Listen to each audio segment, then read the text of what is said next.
the heart of the story. We're on the fateful night of December 3rd, bleeding into the early hours of December 4th, 1971. The Ghazi, totally convinced it's closing in on its target, arrives right off the coast of Visakhapatnam.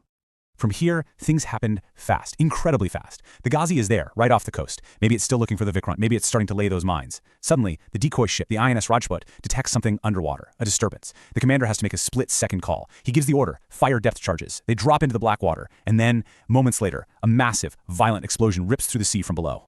By the time the sun came up the next morning, the sea was telling the tale. Local fishermen started reporting huge oil slicks and bits of wreckage floating on the surface. And then it was confirmed. The Black Hunter, the PNS Ghazi, was gone, destroyed. Its entire crew, all 93 sailors, had gone down with their ship. But this is where the story gets really complicated. Because right here, the single story splits into two. While India was celebrating this massive naval victory, a completely different version of events started to surface. And it kicked off a controversy that, believe it or not, is still debated today. So what really caused that fatal explosion? Okay, so let's lay out the two competing theories. On one side, you have the official Indian Navy claim. It's pretty straightforward. Our ship, the INS Rajput, sank the Ghazi with depth charges. End of story. But then you have the Pakistani version, which is also backed up by some neutral experts. They say it was an internal accident. Their theory is that either one of the mines the Ghazi was carrying blew up by mistake, or a buildup of explosive hydrogen gas inside the sub itself is what caused the explosion. And the key piece of evidence they point to, the wreckage itself, which they say shows damage from a blast that came from the inside out.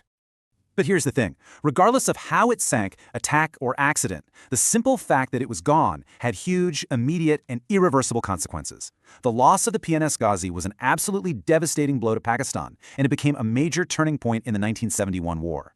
The strategic fallout was, well, it was massive, and it was instant. With the Ghazi out of the picture, the Indian Navy suddenly had complete control over the Bay of Bengal. This meant Pakistan had no way to send more troops or supplies to its army in East Pakistan by sea. They were cut off. Meanwhile, the INS Vikrant, now totally safe, was free to launch wave after wave of airstrikes. It was a total naval blockade. And this dominance at sea was a direct reason why the Pakistani army in the east eventually surrendered, leading to the creation of Bangladesh. And that's where it is to this day. The wreckage of the PNS Ghazi still rests on the seabed, about 100 meters deep, just off the coast of India. It's now officially a war grave, a final silent monument to the 93 men who were lost with their ship on that dark night. Which brings us back to that one final haunting question. Attack or accident?